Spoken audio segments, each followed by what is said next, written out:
سيدنا وسندنا وشفيعنا ومولانا محمدا عبده ورسوله. أما بعد فأعوذ بالله من الشيطان الرجيم. بسم الله الرحمن الرحيم. من عمل صالحا من ذكر أو أنثى وهو مؤمن فلنحيينه حياة طيبة. وقال تعالى في مقام آخر: يا أيها الذين آمنوا توبوا إلى الله توبة نصوحا. وقال النبي صلى الله عليه وسلم: اتق المحارم تكن أعبد الناس. وقال النبي صلى الله عليه وسلم: حاسبوا قبل أن تحاسبوا. صدق الله العظيم وصدق رسوله النبي الكريم. إن الله وملائكته يصلون على النبي يا أيها الذين آمنوا صلوا عليه وسلموا تسليما. اللهم صل على محمد وعلى آل محمد كما صليت على إبراهيم وعلى آل إبراهيم إنك حميد مجيد. اللهم بارك على محمد وعلى آل محمد كما باركت على إبراهيم وعلى آل إبراهيم إنك حميد مجيد. قابل صد احترام علماء کرام، حفاظ اعظام اور میرے بھائیوں، بزرگوں، دوستوں، میں آپ حضرات کی تھکاوٹ اور آپ کی جسمانی قوت کا لحاظ کرتے ہوئے انتہائی مختصر وقت میں چند گزارشات کرنے کی کوشش کروں گا. یہاں چونکہ ایک بڑی تعداد میں بڑی عمر کے حضرات موجود ہیں، نبی اکرم صلی اللہ علیہ وسلم نے فرض نماز میں یہ تعلیم دی کہ جو کوئی قوم کا امام بنے وہ نماز ہلکی پڑھائے، کیونکہ اس میں بچے بھی ہوتے ہیں، عورتیں بھی ہوتی ہیں، کمزور لوگ بھی، ضرورت مند لوگ بھی ہوتے ہیں، ہر قسم کے لوگ ہوتے ہیں. یہ فرض نماز کا معاملہ ہے. مناسب نہیں لگتا کہ تراویح کی نماز کے بعد طویل وقت آپ کو بٹھائے رکھا جائے. اللہ تبارک و تعالی ہمارے اس مختصر مل بیٹھنے کو قبول فرمائے. دیکھیے، بات یہ ہے، ہم آج ویسے بات کو تقریر نہیں کر رہا، ویسے آپ سے کچھ باتیں کر رہا ہوں. اللہ رب العزت انسان کے اندر کو دیکھتے ہیں. اللہ رب العزت انسان کے دل کی طرف نگاہ رکھتے ہیں کہ میرا یہ بندہ کس سوچ اور کس فکر میں بیٹھا ہے، اس بندے کے بیٹھنے کی نیت کیا ہے. میرے بھائیوں، ہم اس مختصر وقت میں اس نیت کے ساتھ اگر بیٹھیں تھوڑی دیر کہ اے اللہ، ہم تیرے در پر بیٹھے ہیں، رمضان کی مبارک ساعتوں میں بیٹھے ہیں. اے اللہ، تیرا ہی قبضہ ہے ہمارے دلوں پر. اے اللہ، تو اپنی قدرت سے آج کے دن ہمارے دل کی دنیا بدل دے. اللہ کے لیے کوئی مشکل نہیں. ایک رحمت کی نگاہ ہمارے دل پر اگر اللہ کی پڑ گئی، یقین جانیے میرے بھائیوں، ہماری زندگی بدل جائے گی. میں نے آپ حضرات کے سامنے 2 آیات پڑھی ہیں اور 2 احادیث پڑھی ہیں.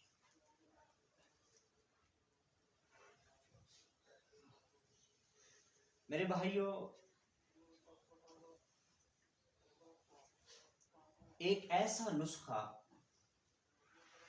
آپ کو دینا چاہتا ہوں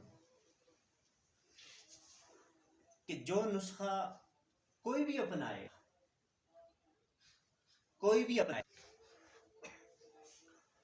ساری زندگی اگر اللہ کی نافرمانی میں گزری ہے، لمحوں کے اندر وہ اللہ کا دوست بن جائے. اور وہ نسخہ میرے بھائیوں، وہ نسخہ ہے سچی توبہ۔ پورے قرآن و حدیث کا اگر آپ مطالعہ کریں، پورے قرآن و حدیث کا مطالعہ کر کے یہ بات کر رہا ہوں کہ 1 منٹ کے اندر جہنم سے نکال کر جنت میں لانے والا، خدا کی ناراضگی سے نکال کر خدا کے پیار اور لاڈ اور محبت میں لانے والا، خدا کے غضب سے نکال کر خدا کی رحمت میں لانے والا، اس سے بڑا کوئی عمل نہیں ہے۔ اور میرے بھائیو، وہ عمل ہے سچی توبہ۔ وہ عمل کیا ہے؟ زبان سے کہیے، سچی توبہ، جو ایک لمحے میں کافر کو مسلمان بنا دے، 80 سالہ گناہگار کو لمحوں کے اندر خدا کا محبوب بنا دے۔ وہ نسخہ ہے میرے بھائیو سچی توبہ۔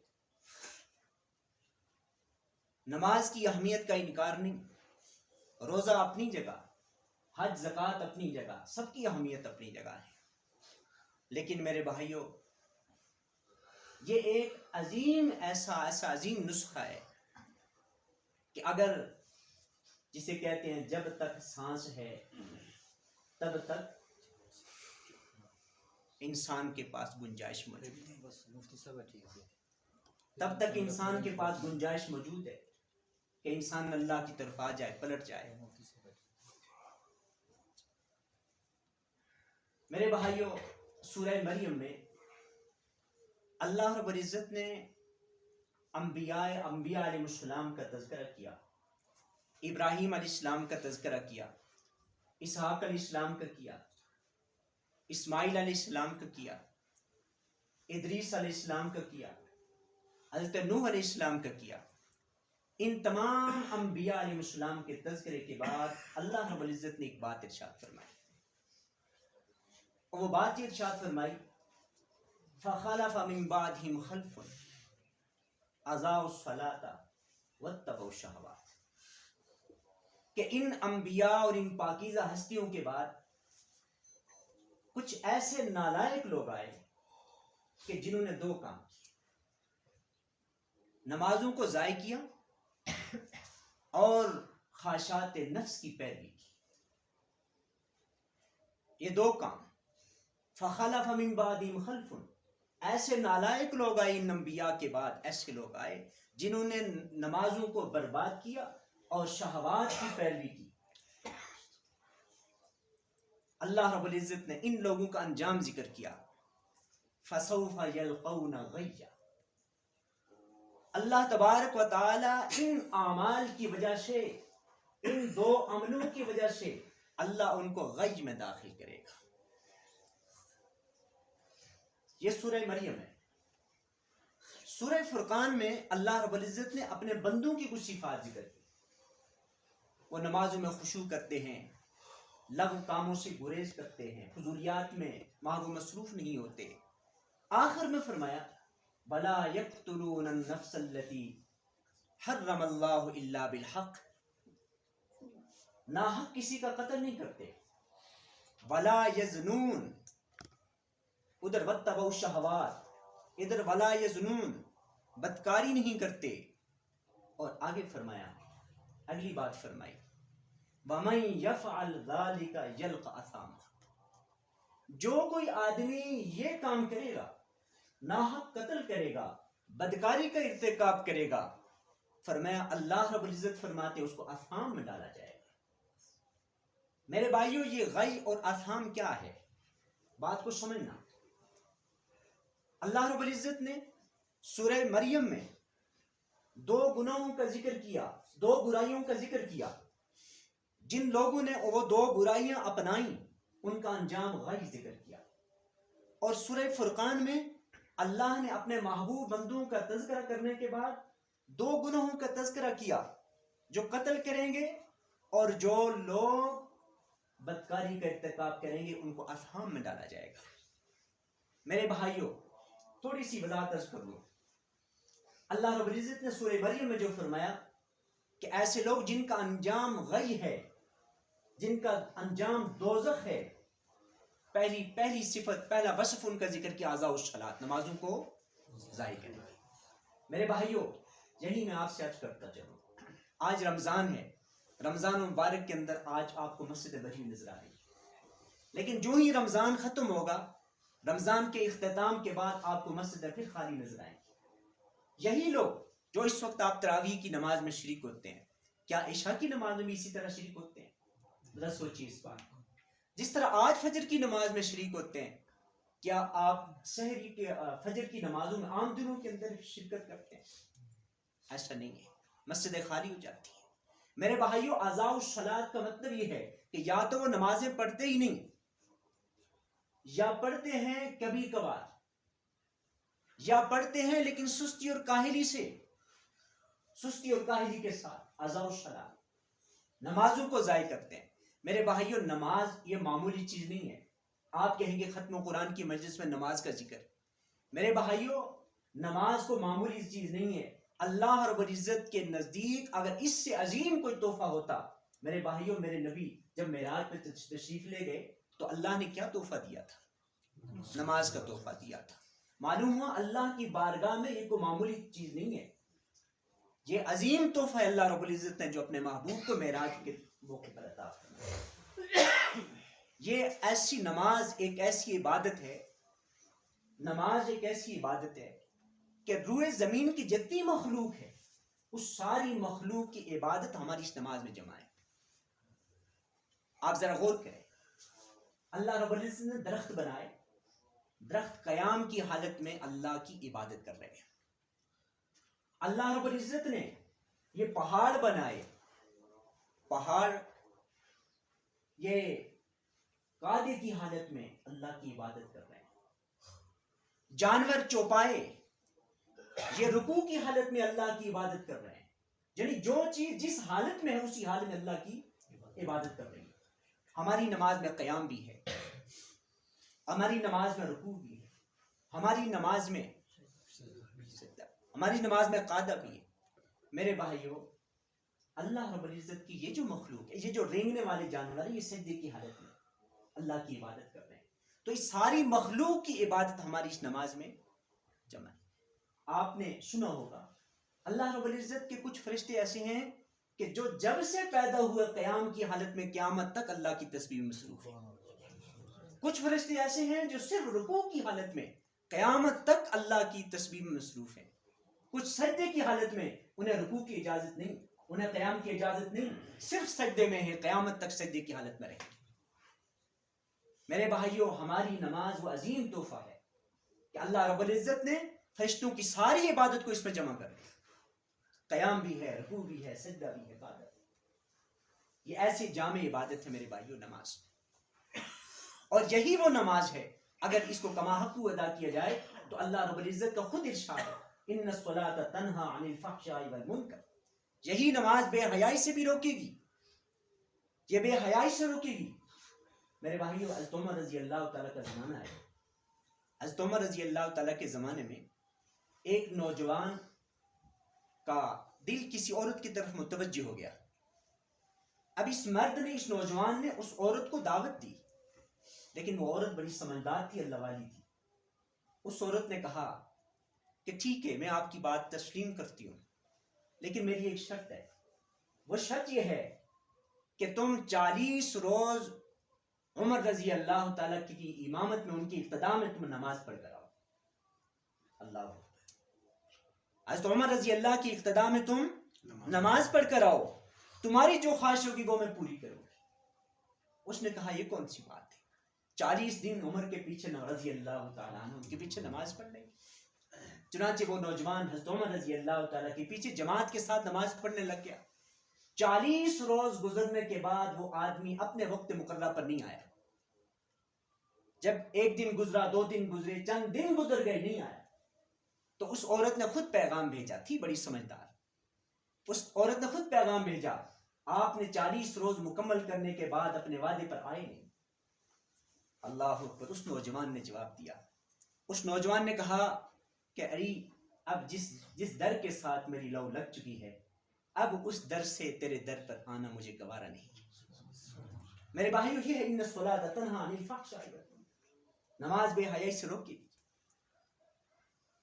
اور دوسری بات فرمائی واتبعوا الشہوات، دوسری علامت جن کو اللہ غی میں جہنم کے اس طبقے میں داخل کرے گا میرے بھائیو، ان کی دوسری علامت، دوسری صفت واتبعوا الشہوات، شہوات کی پیروی. میرے بھائیو ایک ہے اللہ کا حکم، ایک ہے رسول اللہ کی اطاعت. اللہ کی اطاعت نہیں، رسول اللہ کی، اللہ کی اطاعت نہیں، رسول اللہ کی اطاعت نہیں. کیا کریں گے وہ؟ شہوات کی پیروی کریں گے، خواہشوں کی پیروی، خواہشات کی پیروی کریں گے. میرے بھائیو اگر آپ لوگ تنگ نہ ہوں تو میں ایک بات آپ سے عرض کرنا چاہتا ہوں. آپ اس وقت جیسے حضرت نے عرض کیا امت مسلمہ کی جو موجودہ صورتحال ہے، جو نوجوان لوگ اس بات کو اچھی طرح سمجھتے ہیں، جو بڑے سمجھدار لوگ وہ بھی اچھی طرح سمجھتے ہیں کہ اس وقت پوری دنیا میں جتنے مذاہب رہتے ہیں بستے ہیں، ان تمام مذاہب میں جو سب سے زیادہ اس وقت چکی کے اندر پس رہے ہیں وہ مسلمان. کبھی سوچا آخر اس کی کیا وجہ ہے؟ مسلمانوں کے ساتھ ایسا کیوں ہو رہا ہے؟ میرے بھائیو بات دوسری طرف نکل آئے گی. نبی اکرم صلی اللہ علیہ وسلم نے ایک موقع پر فرمایا کہ میں نے اللہ رب العزت سے 3 دعائیں کی. یہ مسند طبرانی کی روایت. 3 دعائیں. اے اللہ میری امت پر پہلی امتوں کی طرح عذاب نہ آئے. جس طرح پہلی امتیں غرق ہو گئیں میری امت غرق ہو جائے، ایسا نہ ہو. میں جس طرح پہلی امتوں پر پتھروں کی بارش ہوئی من حیث الامت، ایسا عذاب نہ آئے. اللہ رب العزت نے اس دعا کو قبول فرما لیا. پھر میں نے دعا کی اے اللہ میری امت پوری کی پوری گمراہ نہ ہو. اللہ رب العزت نے اس دعا کو بھی قبول فرما لیا. چنانچہ اسی لیے علماء کہتے ہیں کہ قیامت تک اہل حق موجود رہیں گے. اسی بنیاد پر جو اصول حدیث میں، اصول فقہ میں جو اجماع کی بحث آتی ہے، اسی بنیاد پر کہا گیا کہ ساری امت گمراہی پر جمع نہیں ہو سکتی. پوری امت گمراہی پر اتفاق نہیں کر سکتی، کیونکہ نبی علیہ الصلوۃ والسلام کی دعا ہے کہ اللہ میری امت، پوری امت میری گمراہ نہ ہو جائے گا. اللہ نے اس دعا کو بھی قبول فرمایا. اور تیسری دعا فرمائی اے اللہ میری امت آپس میں دست بگریباں نہ ہو. اے اللہ میری امت آپس میں لڑے نہیں. اللہ تعالیٰ نے اس دعا سے روک دیا. فرمایا نہیں ایسے ہوگا. امت لڑے گی، آپس میں لڑے گی، ہر بات پر لڑے گی، مذہب پر لڑے گی، فرقہ بندیوں میں بٹے گی، سیاست پر لڑے گی، برادریوں میں لڑے گی، زمینوں کے تنازعات پر لڑے گی، رشتوں ناتوں میں لڑے گی، ہر چیز میں لڑے گی. اس حدیث پاک سے جو نتیجہ اخذ ہوتا ہے میرے بھائیوں، آج امت کے اندر جو تفرقہ کی صورت ہے یہ اللہ کا عذاب ہے. یہ امت کے اندر تفرقہ یہ اللہ رب العزت کا عذاب ہے، جس کی بنیاد پر امت کی جو اتحاد ہے امت کا اور امت کی وحدت ہے، جو دشمن کے لیے، جو مقابل کے لیے خطرہ ہے، اسی چیز نے اس خطرے کو ٹالا ہوا ہے. میرے بھائیوں مسند احمد کی ایک اور روایت آپ کو بتاتا ہوں. پہلے مسند طبرانی کی، اب مسند احمد کی بتاتا ہوں. نبی اکرم صلی اللہ، اور بڑی خاص بات بتا رہا ہوں جس کی طرف میں آپ کو اشارہ دینا چاہتا ہوں. نبی اکرم صلی اللہ علیہ وسلم نے ارشاد فرمایا کہ ایسا ہوگا کہ جب میری امت جو ہے، میری امت پر اس طرح عذاب نہیں آئے گا جس طرح پہلی امتوں پر آئے. جس طرح پہلی امتوں پر کوئی پتھروں کی بارش ہوئی، کسی کوئی زمین کے اندر جو پانی کے اندر غرق کر دی گئی، کسی پر چیخ اور چنگھاڑ نے حملہ کیا، ایسا نہیں ہوگا. میری امت پر عذاب کی صورت مختلف ہوگی. فرمایا کہ میری امت پر عذاب کی صورت یہ ہوگی کہ میری امت پر صلت اللہ علیہم شرارہم، اللہ میری امت کو جب عذاب دینا چاہیں گے تو اللہ تعالیٰ ان لوگوں پر شریر ترین حکمران مسلط کریں گے، بدترین حکمران ان پر مسلط کریں گے، جنہیں دین کی کوئی پرواہ نہیں ہوگی، اسلام کی کوئی پرواہ نہیں ہوگی، مسلمانوں کی کوئی پرواہ نہیں ہوگی. ایسے حکمران ان پر اللہ مسلط کرے گا. اور ایک صورت عذاب کے اوپر یہ بتا دی اختلاف. دوسری صورت یہ ہے اللہ ایسے حکمران مسلط کرے گا جنہیں ان کی کوئی پرواہ نہیں ہوگی. اور تیسری بات فرمائی کہ عذاب کی ایک شکل یہ ہوگی کہ میری امت کے نیک لوگ ثم خیارهم یدعو لهم فلا یجاب لهم، میری امت کے پسندیدہ لوگ، نیک لوگ امت کے لیے دعا کریں گے، اللہ رب العزت دعا قبول نہیں کرے گا. وہ جس طرح ہوتا ہے نا کہ جب انسان کسی سے ناراض ہوتا ہے نا تو آخری اس کی بات یہ ہوتی ہے بھائی اس کے بارے میں مجھ سے بات نہ کر، اس کے بارے میں مجھ سے بات نہیں کرنا، میں نہیں مانوں گا. اللہ رب العزت کا آخری ناراضگی کا جو اثر ہوگا وہ یہ ہوگا کہ نیک لوگ دعائیں کریں گے لیکن ان کی دعائیں قبول نہیں ہوگی، پوری امت کے حق میں قبول نہیں ہوگی. آج میں اور آپ ذرا غور کریں، اچھی طریقہ سے غور کریں. آج مجھے اور آپ کو جو صورتحال نظر آ رہی ہے، اس صورتحال کے تناظر میں آپ ٹھنڈے دل سے یہ فیصلہ کر کے بتائیں کہ جو صورتحال ہے یہ اللہ کی رضا کی لگ رہی ہے یا اللہ کی ناراضگی کی لگ رہی ہے. ہر آدمی کسی سے یہ سوال کر لے، حالات بتا رہے ہیں، یہ صورتحال بتا رہی ہے. دیکھو ابھی چیت کا موسم گزرا پچھلے دنوں، کتنا عرصے تک بادل چھائے رہے ہیں، وہی اس طرح بارش. میرے بھائیو ایک حدیث تو میں نے عجیب پڑھی، فرمایا کہ بادل آئیں اور ٹل کر چلے جائیں سمجھو اللہ کا عذاب ٹل گیا.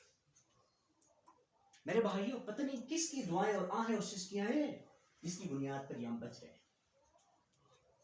ہم سوچیں ان باتوں. میرے بھائیو آپ بھائی واتبعوا الشہوات کی طرف. میرے بھائیو آج ہم ہمیں سڑک پیاری ہے، ہمیں کھمبا ٹوٹی پیارا ہے.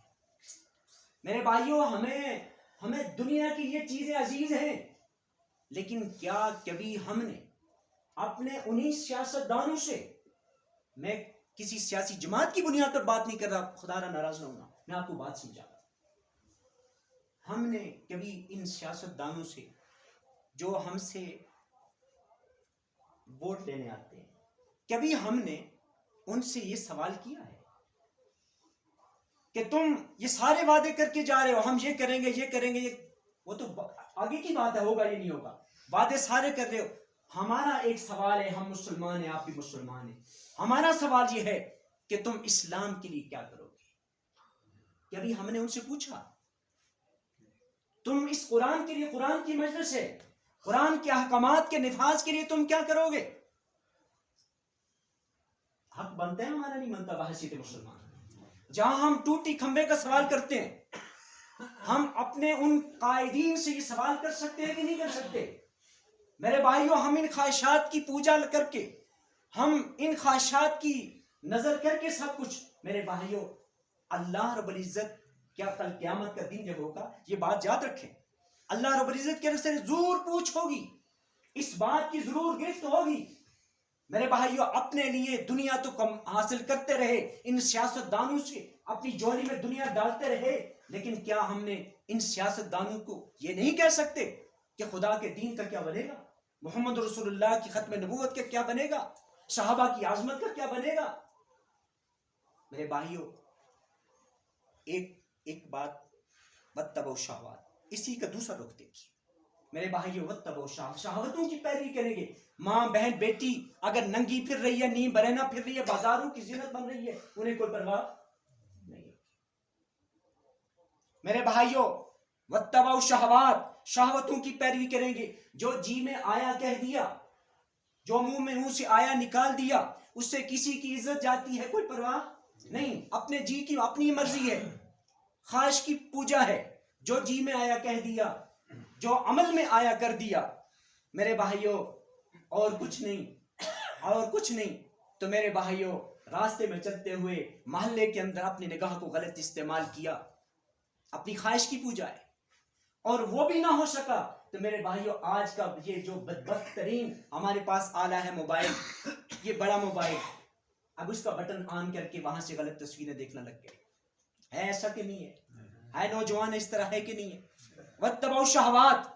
آج کا نوجوان میرے بھائیوں، ہمارے تو بڑے فرماتے ہیں کہ یہ جو بڑا موبائل ہے، بڑا موبائل، یہ بڑا موبائل اس کو استعمال کرنے کی اجازت ہے جس کے اندر محمد رسول اللہ والا حیا موجود ہے.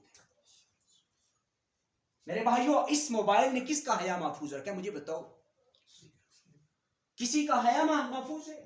میرے بھائیوں انہی شہوتوں کی اتباع کرتے ہوئے قوم صالح الاسلام کی جو اونٹنی تھی اس کو قتل کرنے والا صالح بن قدار، وہ ایک عورت کی محبت میں گرفتار ہو کر اس نے حضرت صالح الاسلام کی اونٹنی کو قتل کیا، جس کی بنیاد پر پوری قوم اللہ کے عذاب میں گرفتار ہوئی. میرے بھائیوں اسی شہوت کی پیروی کرتے ہوئے حضرت علی رضی اللہ تعالیٰ کو قتل کرنے والا ابن ملجم ایک عورت کی محبت میں گرفتار ہو کر حضرت علی رضی اللہ تعالیٰ کو شہید کر کے خلافت کا خاتمہ کرتا ہے.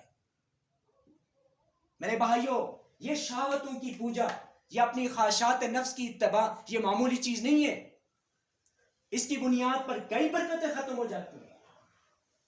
آج کا یہ نوجوان میرے بھائیوں مجھے بتاؤ، ہمیں میں سے اللہ رب العزت نے محمود غزنوی پیدا کیا ہے، ہمیں میں سے وہ غوری پیدا کیے، صلاح الدین ایوبی پیدا کیے.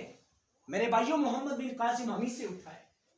لیکن آج کیا وجہ ہے کہ آج وہ کوئی بڑا کارنامہ انجام دینے والا کوئی نوجوان ہماری نسلوں سے پیدا نہیں ہو رہا؟ وجہ اس کی یہ ہے کہ آج ہماری عورت میں کے اندر سے حیا رخصت ہو چکا، ہماری نوجوان کے اندر سے بھی حیا رخصت ہو چکا، آج ہماری ماؤں کے اندر سے حیا رخصت ہو چکا، جن کے پیٹوں سے اور جن کی گود میں صلاح الدین ایوبی آیا کرتے تھے. اس لیے میرے بھائیوں یہ دو گناہ ہیں، نمازوں کو ضائع کرنا اور شہوتوں کی پوجا، یہ گناہ ان کا انجام ہے غیہ. میرے بھائیوں یہ غی اور اسہام جہنم کی دو وادیاں ہیں، اور ایسی خطرناک وادیاں ہیں کہ اگر پتھر اوپر سے گرایا جائے نیچے تک پہنچنے میں 70,000 سال لگ جائیں. ان لوگوں کو ایسی جہنم کی وادیوں میں ڈالا جائے گا، جہنمیوں کا خون اور کچ لہو، وہ پیپ اور خون ملا ہوا، وہ ان کو پلایا جائے گا. میرے بھائیوں ان لوگوں کو اس جگہ مقام پر ڈالا جائے گا، یہ اللہ کا قرآن کہتا ہے. اور میرے بھائیوں جو میں بات شروع میں جس طرف سے آ رہا ہوں، میں نے بتایا آپ کو کہ اعمال کے لحاظ سے نماز اپنی جگہ، روزہ اپنی جگہ، زکوٰۃ اپنی جگہ، لیکن سب سے بڑا عمل سچی تو میرے بھائیوں انہی دونوں آیات کا اگلا حصہ دیکھیے.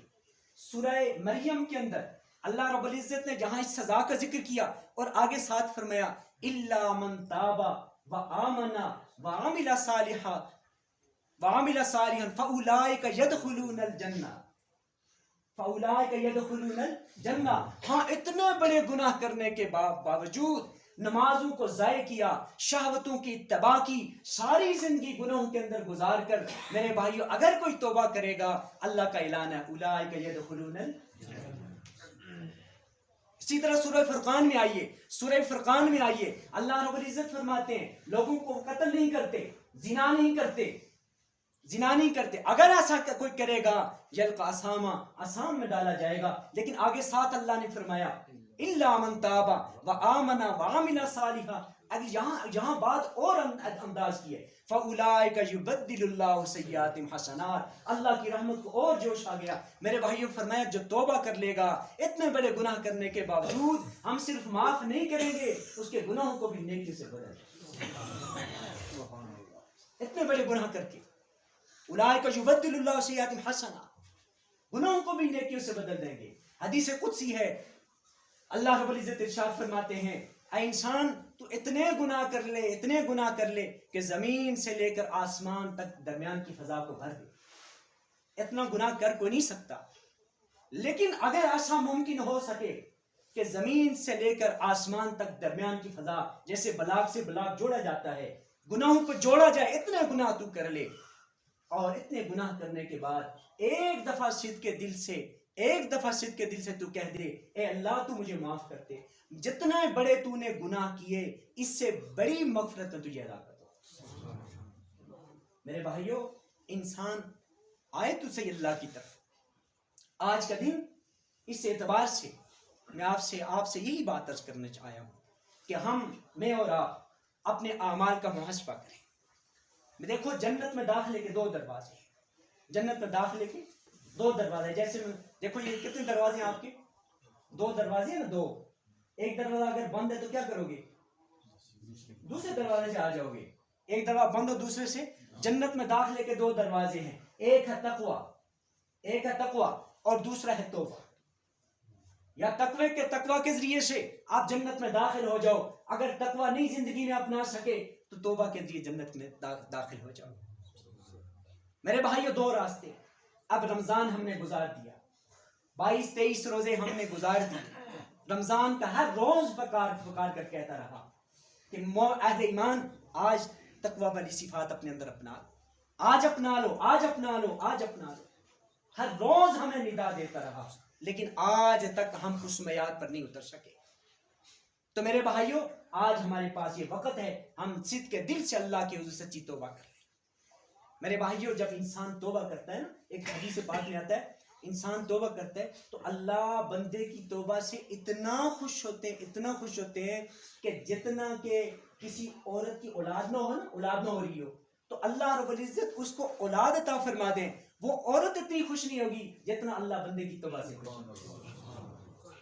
میرے بھائیوں، اللہ رب العزت کی ذات تو اتنی کریم ہے، اتنی کریم ذات، ہم اس کے حضور صدق کے دل سے اپنے ہر برے عمل سے توبہ کریں۔ کہہ دیجئے اللہ ہمارے ہر برے عمل سے توبہ کریں۔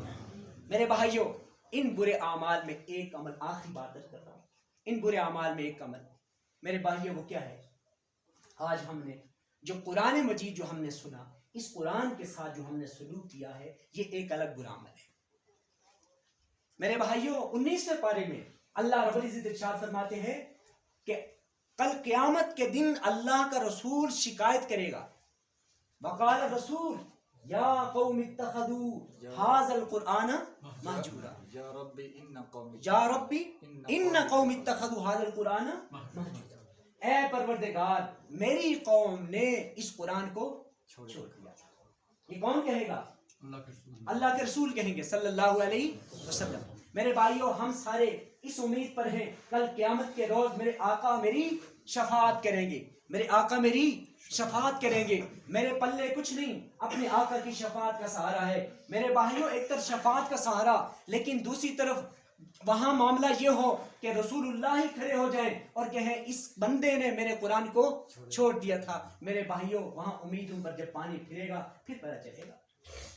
علامہ ابن قیم رحمۃ اللہ علیہ نے یہاں قرآن کو چھوڑنے کی کئی صورتیں ذکر کی ہیں، وہ سمجھا کر بات ختم کرتا ہوں۔ قرآن کو چھوڑنے کی صورتیں سمجھو مسلمانوں، قرآن کو چھوڑنے کی صورتیں۔ فرمایا قرآن کو چھوڑنے کی ایک صورت یہ ہے کہ قرآن کو نہ پڑھا جائے،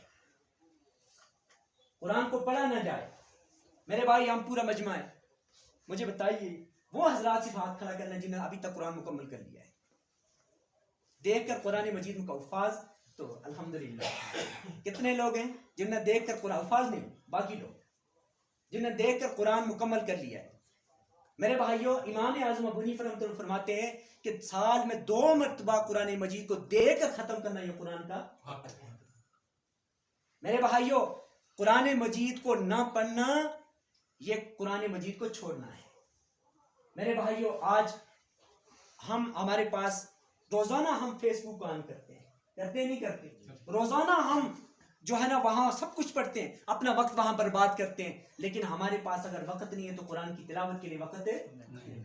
میرے بھائیوں، دوسری چیز ابن قیم رحمۃ اللہ علیہ فرماتے ہیں کہ قرآن کو نہ پڑھنا یہ قرآن کو چھوڑنا ہے، اسی طریقہ سے قرآن کو نہ سمجھنا یہ بھی قرآن کو چھوڑنا ہے۔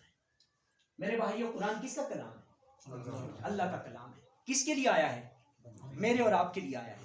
لیکن کبھی ہمارے اندر یہ فکر سوچ پیدا ہوئی، ہم مسلمان ہیں، کبھی یہ سوچ پیدا ہوئی کہ ہم توجہ کریں، ہم دیکھیں اللہ قرآن میں کہتے کیا ہیں، مجھے کیا کہنے اللہ، عمل تو بات کی بات ہے، پہلے یہ پتہ چلے کہ اللہ مجھے کیا کہہ رہے ہیں۔ میرے بھائیوں، اگر کسی کو انگلش نہ آتی ہو تو ایک تمنا ہوتی ہے نا کہ میں انگلش سمجھوں، ہے کہ نہیں؟ ہوتی ہے. کسی آدمی کو کوئی زبان نہیں آتی تو اس کی ضرورت پڑتی ہے تو آدمی کہتا ہے یار یہ مجھے میرے پاس ہونا چاہیے. لیکن کیسے ہم مسلمان ہیں میرے بھائیوں، ہماری زندگی اتنی گزر چکی ہے لیکن کبھی ہمارے اندر یہ سوچ نہیں آئی اور نہ ارادہ پیدا ہے، ارادہ موجود ہے کہ ہم قرآن کو سمجھنے کی کوشش کریں. ہمارا رب ہمیں کہتا کیا ہے؟ تو قرآن کو نہ سمجھنا یہ بھی قرآن کو چھوڑنا. اور تیسری چیز میرے بھائیوں، قرآن پر عمل نہ کرنا. قرآن پر عمل نہ کرنا یہ بھی قرآن کو چھوڑنا ہے. میرے بھائیوں ہم سمجھیں گے تو عمل کریں گے نا، سمجھیں گے نہیں عمل کیا کریں گے؟ سمجھائے گا کون؟ سمجھائے گا کون؟ بولو کون سمجھائے؟ خود سمجھو گے. آپ ایک انگلش کی کتاب بغیر استاد کے آپ سیکھیں نہیں سکتے. میرے بھائیوں یہ اللہ کا قرآن ہے، اللہ کا قرآن ہے. اس میں ایسے باریک پہلو بھی ہیں، ایسا عمیق سمندر ہے میرے بھائیوں کہ جس کی تہ میں آج تک کوئی پہنچ نہیں سکا. اچھا، اور چوتھی چیز میرے بھائیوں کہ اپنے معاملات میں قرآن کو فیصل نہ ماننا یہ بھی قرآن کو چھوڑنا ہے.